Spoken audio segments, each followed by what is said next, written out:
আমি এখন real sequence এর 4 নম্বর লেকচার এটা দেব।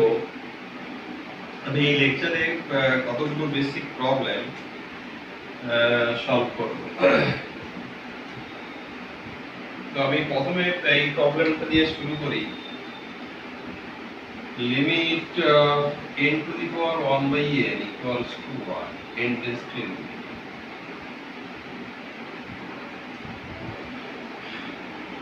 মানে এখানে যে সিকোয়েন্সটা নেওয়া হবে সেটা n to the power 1 by n।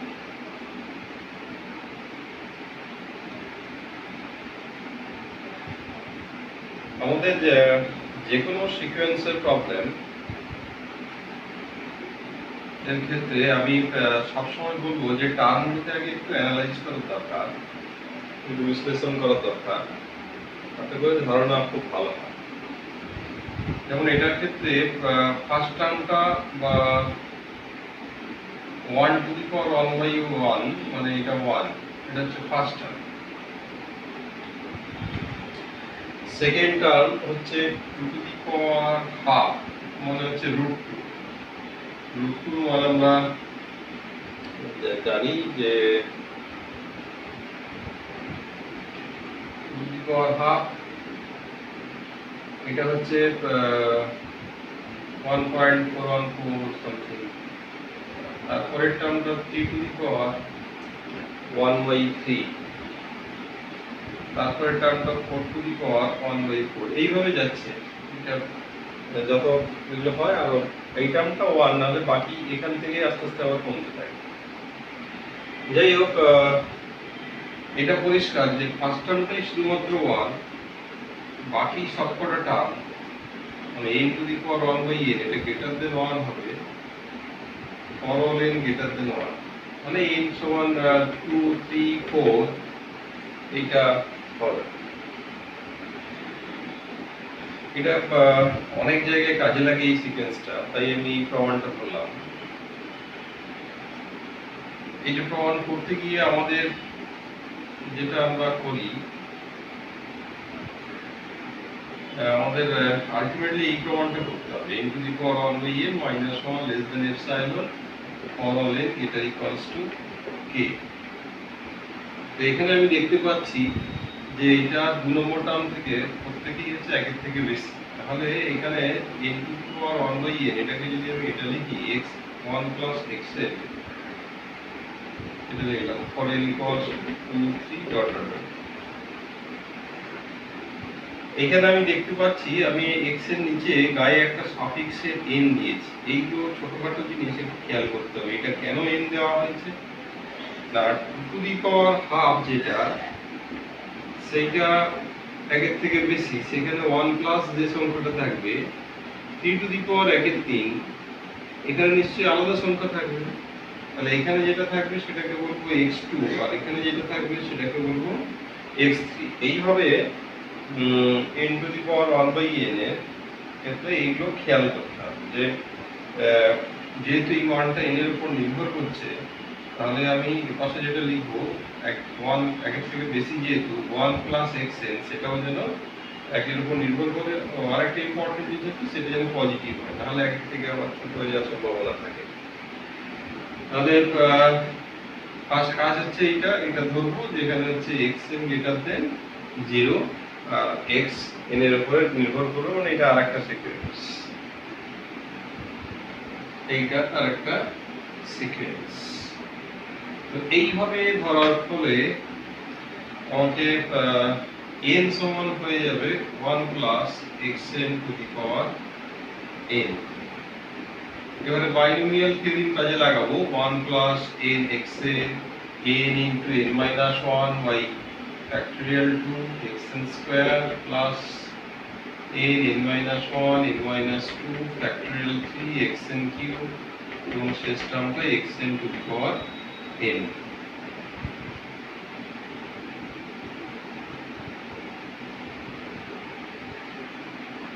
আমাকে এখানে এই জিনিসটা খাড়া করতে হবে। ওই n to the power 1 by n সমান আমি এটা লিখলাম, now n to the power 1 by n minus 1 হচ্ছে mod of x।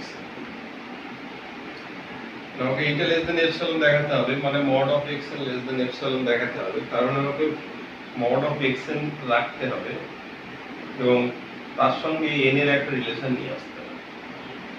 তো এইখানে সেটা রয়েছে যে এখানে ক্যালকুলেশনের সুবিধার্থে আমি কি করব না একটা টার্মকে রাখবো। এখানে দেখতে পাচ্ছি যে এক্সএনটা পজিটিভ, এনও পজিটিভ, তাহলে সবকটা টার্ম পজিটিভ। তাহলে আমি যদি একটা রেখে বাকিগুলো তুলে দিই তাহলে সেটা আমাদের এই পাশটা অনেক ছোট হয়ে যাবে। আমাকে এইটাই হচ্ছে সুটেবল টার্ম, যেটা রাখলে আমাদের কাজের সুবিধে হবে। তার কারণ কি, আমি যদি এই টার্মটা রাখতাম এন গেটাতে এন এক্সএন লিখতাম তাহলে কি হতো, এনটাই চলে যেত, শুধু এক্সএন করে থাকতাম, কোনো কাজে আসতাম। এরপরে এটার বদলে যদি এইটা রাখতাম এটা হতো, কিন্তু ক্যালকুলেশন অনেক জটিল হয়ে যেত। কারণ এখানে একটা এই টার্মটা রাখলে একটা এন কাটবে আর একটা এন থাকবে, আর এই টার্মটা যদি রাখি এন গেটাতে যদি এটা করতাম, এটা যদি করতাম এক্সএন কিউ, তাহলে কি হতো, একটা থেকে গেল দুটো থাকতো, সেখান থেকে আবার এন এর সঙ্গে ক্যালকুলেশনের একটা জটিলতা সৃষ্টি হতো। তো এটাই হচ্ছে সুটেবল টার্ম। তো এটা কি ইমপ্লাই করবে না XN square less than 2y n minus 1 or mod xn less than root over 2y n minus 1। এটা তো আগেই লিখেছি যে nটা greater equals to 2 থেকে স্যাটিসফাই হবে। তাই এখানে 1 বসানোর কেউ নেই, যে সমস্যা নেই, 1 বসালে দেখতেই পাচ্ছি এটা আনডিফাইন্ড হতো। তো এই একটা ইনিশিয়াল ক্যালকুলেশন আমি করে নিলাম। এইবারে আমাদের এপসাইলনটাকে ধরলাম, ভাবো যে এপসাইলন দিয়ে positive real number, positive real number. তাহলে যদি n to the power 1 by n minus 1 এইটা এইটা সমান হচ্ছে মড অফ xn, এইটা লেস দেন এপসাইলন হবে যদি এই সংখ্যাটা 2y ওভার n মাইনাস 1 এইটা লেস দেন এপসাইলন হয়। যদি এটা থেকে এটা যদি এপসাইলন থেকে ছোট হয় তাহলে এটাও এপসাইলন থেকে ছোট হবে। দ্যাট ইজ ইফ এটাকে যদি স্কয়ার করে দিই তাহলে এপসাইলন স্কয়ার হবে, উল্টে দিলে ইনইকুয়ালিটি ঘুরে যাবে, তখন ঘুরে গেলে তাহলে উল্টে গেল, তাহলে 2 এপসাইলন স্কয়ার তার সঙ্গে 1 যোগ হবে, তাহলে n greater than 1 plus 2 epsilon square. তার মানে যে সমস্ত n এই সংখ্যাটা থেকে বেশি তাদের জন্য এটা লেস দেন এপসাইলন হবে। ফর এক্সাম্পল আমি যদি এপসাইলন সমান 0.1 ধরি তাহলে এটা 0.01 উপরে উঠে গেলে 100 মানে 200 প্লাস 1 মানে n গ্রেটার দেন এই ক্ষেত্রে হবে 201। তার মানে এখানে n সমান 202 থেকে শুরু হবে, 202 203 থেকে বসালে এটা স্যাটিসফাই করবে। এবারে যদি 0.01 বসাই এটা আবার চেঞ্জ হবে, যেটা আমি সংজ্ঞাতে বলেছিলাম যে এপসাইলন চেঞ্জ করলে কে চেঞ্জ হবে, সেটা এখানে দেখতে পাওয়া যাচ্ছে। এবারে কেটা কে আমরা ন্যাচারাল নাম্বার লিখবো, মানে এখানে যে সংখ্যাটা আসবে তার পরের ন্যাচারাল নাম্বারটা, এটা যদি নিয়ে থেকে স্যাটিসফাই করবে, নিজে ইন্টিজার হলেও পরেরটা আর এটাও পরেরটা।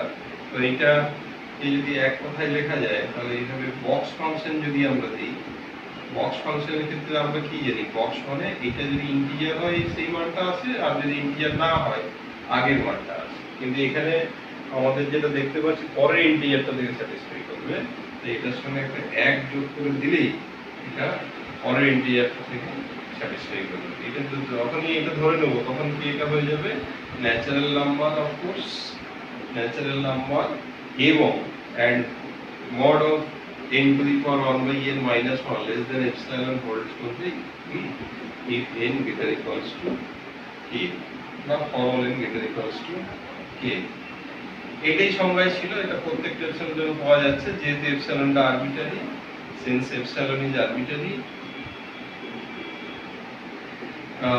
limit n to the power 1 by n equals to 1।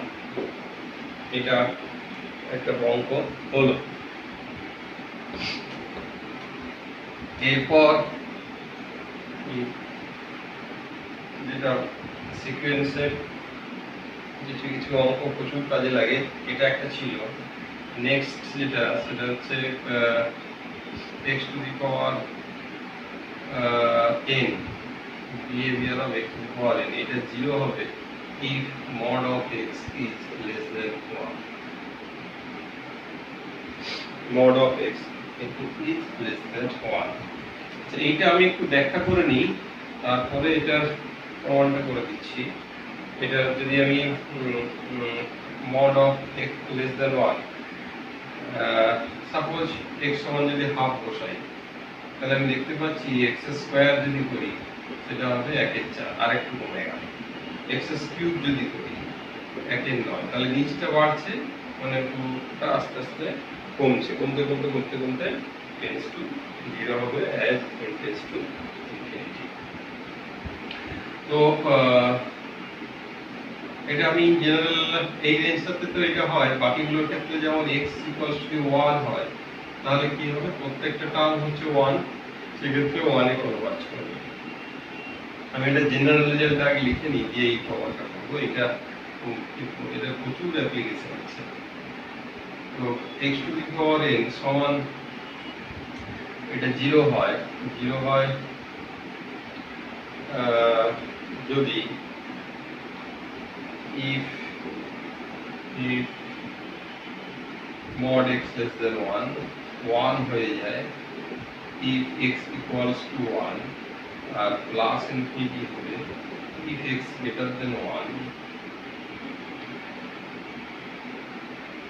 এখানে বাকি ইনফরমেশন যেগুলো আছে x equals to -1 এ কি হবে, x equals to -1 হলো -1 টু দি পাওয়ার n। এটা হচ্ছে ফার্স্ট টার্মটা -1, তারপরের টার্মটা আবার +1, তারপরে এগুলো হচ্ছে অসিলেট করবে মানে ফাইনাইট অসিলেশন, তার মানে এটা কোন নির্দিষ্ট বিন্দুর দিকে যাবে না, কনভার্জ করবে না। তো x equals to -1 এ কিছু বলাই যাবে না, বা x less equals to -1 এ এটা ডাইভারজেন্স, মানে এটা বলাই ভালো, বা নট কনভার্জেন্ট, বা নট কনভার্জেন্ট।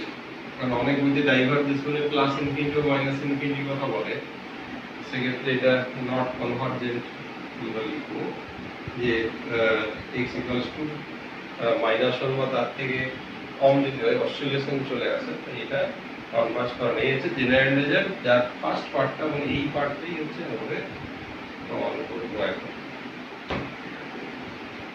তো এইটা প্রমাণ করতে গিয়ে যেটা ট্রিভিয়াল কেস, সহজে প্রমাণ করা যায়, x সমান 0 হলেও তার মডুলাসটা 1 এর থেকে ছোট হয়। x সমান 0 হলে সবকটা পাওয়ার 0 সেটা 0 তে কনভার্ট হচ্ছে। তো আমরা ফার্স্টে এইটা করব, x not equals to 0 and mod x is less than 1, এই দুটোকে একসঙ্গে দেব। এটা যদি ধরি যেহেতু x not equals to 0, তাহলে 1 by mod x এটা হয়ে যাবে 1 এর থেকে বেশি। তাহলে এখানে কি করব, 1 by mod x সমান এটাকে লিখব 1 plus a। এইটাকে আমি খেয়াল করতে বলবো যে এখানে কিন্তু সাফিক্সে n দিলাম না, কেন, এটা একটা ফিক্সড নাম্বার, এখানে কিন্তু n নেই, এখানে n হবে না। এই ভুলগুলোই অনেকে করে যে সব জায়গায় n লিখলে অভ্যস্ত হয়ে এটাকে n বসিয়ে দিই। তো এখানে কিন্তু n হবে না, যেহেতু এটা একটা ফিক্সড নাম্বার, এই পাশে কোনো n এর ভূমিকা নেই, এই পাশেও n থাকবে না। আলটিমেটলি আমাকে কি দেখাতে হবে, আমাকে এইটা দেখাতে হবে, mod of eta less than epsilon, মানে mod of x to the power n less than epsilon। তাহলে ওইভাবেই সাজাতে হবে। তাহলে এটা যদি এইভাবে করি, তাহলে আমাকে mod of x to the power n সমান 1 by 1 plus a whole to the power n, এটাকে বাইনোমিয়াল থিওরেমে ভেঙে দিলে 1 plus n a n into n minus 1 by 2 square plus a to the power n। এইটা এখানে আবার ওই আমি একটা টার্ম রাখবো, এখানে কিন্তু সুটেবল টার্ম হচ্ছে এইটা, কেন, এটা এদিকে কোনো n নেই, কাটার সম্ভাবনা নেই, তাহলে যেটাতে সবথেকে কম n আছে সেই টার্মটাই আমরা রাখবো। তাহলে এখানে যদি এইটা রাখি, নিচটা ছোট হয়ে যাবে, ছোট হয়ে যাবে না, এই পাশটা বড় হয়ে যাবে 1 by n এ। তাহলে কি দাঁড়ালো না, এইটা মড অফ এইটা মানেই হচ্ছে এইটা, তাহলে এটা লেস দেন 1/n। এইবারে আমি করব কি ওই এপসাইলনটাকে, বাকি অ্যাপ্রোচটা একই, এপসাইলনটাকে ধরবো এখানে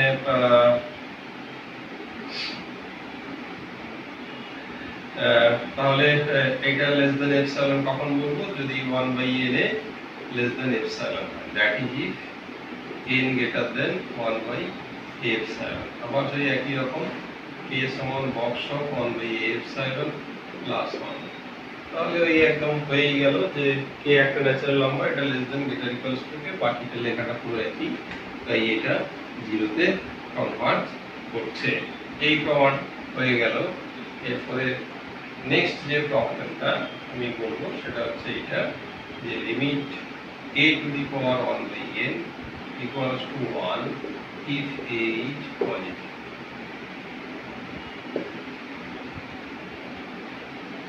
আচ্ছা, এই প্রমাণটা মনে বইতেই আছে, বইতে করে নিতে বলবো, আমি খালি রেজাল্ট অ্যানালাইজ করি। এই রেজাল্টগুলোকে খুব ভালোভাবে অ্যানালাইজ করতে হবে। এখানে আমি দেখতে পাচ্ছি যে এটা পজিটিভ হলে এটা হবে, এখানে একটা অবভিয়াস রেজাল্ট হচ্ছে a equal to 1, 1 হলে 1 to the power 1 to the power 1 O 1, 1 to the power half O 1, 1 to the power 1/3 ও 1, সবকটা 1, তাহলে সিকোয়েন্সটা যখন কনস্ট্যান্ট সিকোয়েন্স হয়ে যাবে 1 এ কনভার্ট। এটা হচ্ছে ট্রিভিয়াল কেস। এরপরে যদি আমি খেয়াল করি, এবারে টার্মগুলো হয় 1 এর থেকে বড় হবে, নাহলে 1 এর থেকে ছোট হবে। এবার দুটো কেস পড়ে রইল, 0 থেকে 1 এর মধ্যে একটা, আর হচ্ছে 1 এর থেকে বড় একটা। এটা ট্রিভিয়াল কেস হয়ে যাওয়ার পরে এই দুটো কেস পড়ে থাকে, 1 এর থেকে বড় আর 0 থেকে 1 এর মধ্যে। তো 1 এর থেকে বড় যদি হয়, 1 এর থেকে বড় যদি হয়, সাপোজ এর মানটা আমি এটা আমাদের বোঝাতে সুবিধা হবে 2 করব, 2 নিলাম, তাহলে এর ফার্স্ট টার্মটা হবে 2, সেকেন্ড টার্মটা হবে 2 টু দি পাওয়ার হাফ, মানে থার্ড টার্মটা হবে 2 টু দি পাওয়ার 1/3, ফোর্থ টার্মটা হবে তার 1/4। এখানে লক্ষ্য করে দেখি যে এটা ফার্স্ট টার্মটা থেকে সেকেন্ড টার্মটা আরেকটু ছোট হলো, আর যেহেতু এটা স্কয়ার রুট আর এটা 1 কিউব, এটা আরেকটু ছোট হলো, মানে কমে কমে কমে কমে 1 এর দিকে আসছে। ফার্স্ট টার্মটা 2, তারপর আস্তে আস্তে আস্তে আস্তে ফার্স্ট টার্মটা 2 √2 √2 এবার 1/3 এই করে 1 এর দিকে আসছে। আর যদি 0 থেকে 1 এর মধ্যে থাকে, তখন 0 থেকে 1 এর মধ্যে থাকা মানেই আমরা কি জানি, এটা হচ্ছে ভগ্নাংশ। হ্যাঁ, এটা ফ্র্যাকশন, প্রপার ফ্র্যাকশন। তো প্রপার ফ্র্যাকশন যখনই হবে, সেটাকে 1/e যে সংখ্যাটা লিখবো সেটা 1 এর থেকে বেশি। 1/e, তার মানে b সমান যদি 1/a লিখি, উল্টো লিখি, সাপোজ a সমান 1/b লিখলাম, এই b সংখ্যাটা কিন্তু এখন 1 এর থেকে বেশি।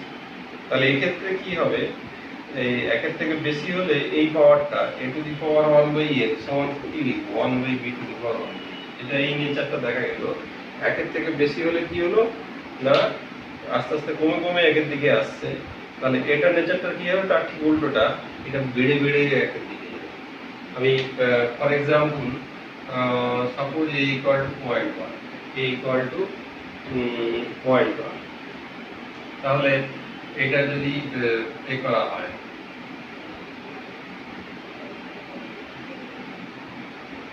মানে হচ্ছে 1/10, এর যদি স্কয়ার রুট করা হয়, তাহলে 1/√10, এর থেকে √10 ছোট, আর নিচে যত ছোট হবে এটা আরো বেড়ে যাবে। তাহলে 1/3 10 টু দি পাওয়ার 1/3, আস্তে আস্তে নিচে ছোট হবে, এটা বেড়ে বেড়ে যাবে। তাহলে কি দাঁড়ালো এক্ষেত্রে, 0 থেকে 1 এর মধ্যে হলেও এটা 1 এ কনভার্ট করছে, 1 এর থেকে বড় হলেও 1 এ কনভার্ট করছে, কিন্তু দুটোর নেচারটা আলাদা। এটা কমে কমে 1 এর দিকে কনভার্ট করছে, 1 থেকে ছোট হলে বেড়ে বেড়ে 1 এর দিকে কনভার্ট করবে।